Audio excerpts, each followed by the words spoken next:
Bulletin news હવે જોઈએ અગત્યના સમાચાર। લખતરના કારેલા રામગીરી કમાલપુર રોડ લખતર દસાડા ધારાસભ્યના હસ્તે કરવામાં આવ્યું ખાતમુહૂર્ત।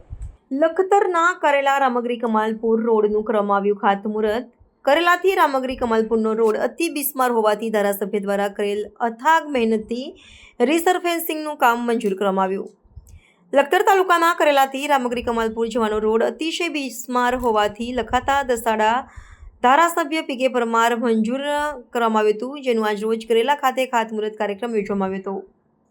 કરેલાથી રામગીરી કમાલપુર રોડ સુધીનો રોડ 2 કરોડના ખર્ચે બનાવવામાં આવશે, જેનું ખાતમુહૂર્ત કરેલાથી રામગીરી જતા રોડ કરેલા ગામ ખાતે રાખવામાં આવ્યું હતું।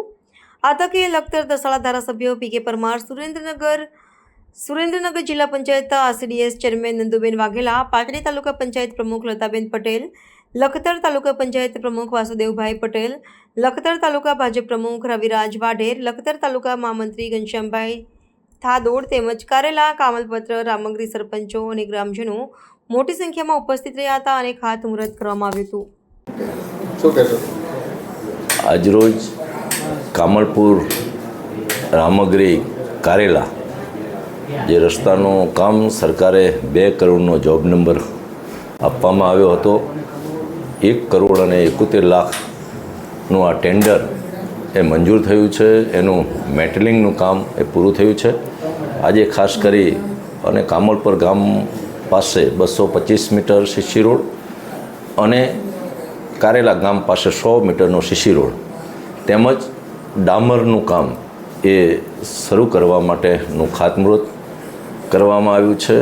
આ રસ્તાના અંદર માટીકામ, મેટલિંગ, 37.5 BSG, કાર્પેટ, સિલકોટ તેમજ 2 જગ્યાએ HP ડેન અને જરૂરિયાત મુજબ ગામતળમાં સીસી રોડનો સમાવેશ કરવામાં આવ્યો છે। આજે આ ખાતમુહૂર્ત પ્રસંગમાં ખાસ કરી મારી સાથે અમારા તાલુકા પંચાયતના પ્રમુખ બેન લતાબેન પટેલ, જિલ્લા પંચાયત મહિલા અને બાળ વિકાસના ચેરમેન નંદુબેન, અમારા પાર્ટીના લખતર તાલુકા ભાજપના પ્રમુખ રવિરાજસિંહ, બંને મહામંત્રી હરપાલભાઈ, ઘનશ્યામભાઈ, અમારા આ ગામના કારેલા ગામના જ પત્ની અને 2.5 વર્ષ જેમણે પ્રમુખ તરીકેની જવાબદારી તાલુકા પંચાયતમાં સંભાળી છે એવા પિન્ટુભાઈ અને સૌ ગામ આગેવાનો, કારેલા, રામગીરી અને કામલપુરના ગામ આગેવાનો ઉપસ્થિત રહ્યા। ખાસ કરીને સરકારની જે કંઈ યોજનાઓ છે એમાં શાળાના ઓરડાઓનો વાત હોય, આરોગ્યના સંદર્ભમાં સબ સેન્ટર, PHC, સબ ડિસ્ટ્રિક્ટ હોસ્પિટલની વાત હોય, રોડ રસ્તાના કામો હોય અને સરકારે જે કંઈ વિવિધ યોજનાઓ એ બનાવી છે એના સંદર્ભમાં ઉપસ્થિત સૌએ સરકારનો આભાર વ્યક્ત કર્યો છે। આપ સૌનો આભાર।